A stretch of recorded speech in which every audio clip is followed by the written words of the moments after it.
Zurich, Switzerland, Yeah. right? Where apprenticeships. So we went over there. There were some tech folks that were sort of leaders in the community that Fairbanks and iLab sent over to Switzerland to study their apprenticeship model. And they've been doing this for 100 years, right? At least, right? Well, like officially. official. Like, I mean, you think about like Europe or England, it's like, oh yes, I'm the cobbler's apprentice back in the day, you know? Like But that's so true. like yeah. I left my family to go build shoes for this guy for like a bowl of soup. 100%, 100%. So you've got 2/3 of those folks over there. They have the dual sort of system that where they can go and learn and also learn with a job, right? The vocational piece. And when you talk about youth unemployment, I mean they're under 2%. I feel like youth shouldn't be employed, but like youth Well, unemployment.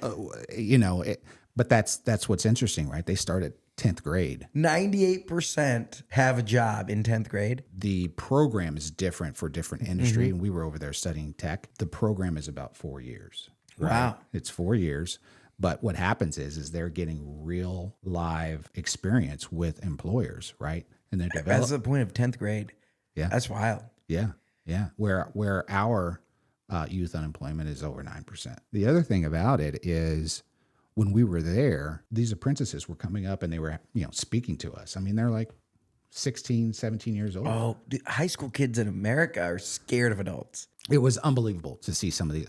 I mean, their composure, the way that they held the audience, their confidence. I mean, I've seen panelists and folks here that didn't hold a candle to these folks, right? So, Wow. I mean, it's real. It's Okay, real. and this is the apprentice program. This is the apprenticeship I feel like I've heard a few times, maybe the Indie Chamber talked about this with me, about rolling this out where, and it's not just apprentice. Like I think that the traditional Indiana-based apprentice model is like the plumber's apprentice or the pipe fitter's apprentice, or like it's more blue collar stuff. Like they're talking about an apprenticeship program that could place a high achieving high school kid with a banker. Absolutely. And in fact, NCAP, right, which is the apprentice program that we're bringing from Switzerland to here to Indiana, they are starting with banking, tech, construction, manufacturing, sports. They're trying to bring that model here and implement it. It's a complete culture change. It's culturally a change because what you see over in Switzerland is this is their way of life. Apprenticeship is their way of life. What happens if I pick the wrong apprenticeship as a sophomore? And I'm like, I want to be a banker. And then you get in there and you're like, I can't count money. I don't know. I just don't like this. I don't want to do it. It's permeable, right? So what they can do is they can go back to school. They have credits from where, so say that they were in the banking industry, they're still getting credits for working there. Right. So then they can go back to school. They've got a system in which where they're pretty good at figuring out what a student is interested in before, they pick that apprentice. This is a little bit of what I am. It makes sense to me. I like parts of the new high school diploma structure, but also like you can't trust a freshman in high school to pick like what they're going to eat today, Exactly. let alone like if they get themselves too far down a path. Because I think I saw the article was like Purdue is questionable about whether it will accept the non-college track degree into their university. So imagine picking something as a sophomore. And again, I'm not well enough researched, so I hope maybe you have an insight into this.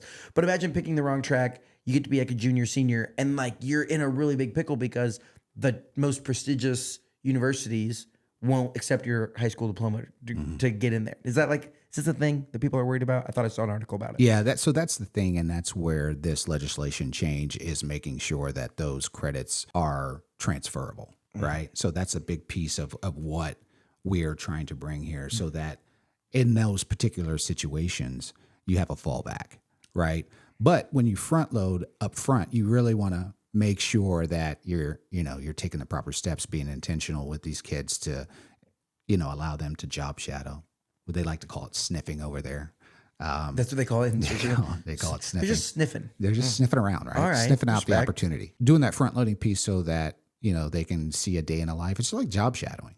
What's interesting is when I was a farmer rep, you go out into the field for a couple days with different folks before they even bring you on. And that's actually the final sign off. Hey, because what it does is it allows you to see what the day in the life is in that opportunity. I mean, you're in the hospital. Some people don't like blood. Maybe you're not supposed to be a rep if you don't like blood or you don't like to be in hospitals. But it also gives you an opportunity to build relationships, ask questions, and not only that, but get separate eyeballs with different perspectives that you can engage in, and they can say, okay, yeah, let's put this person on our team.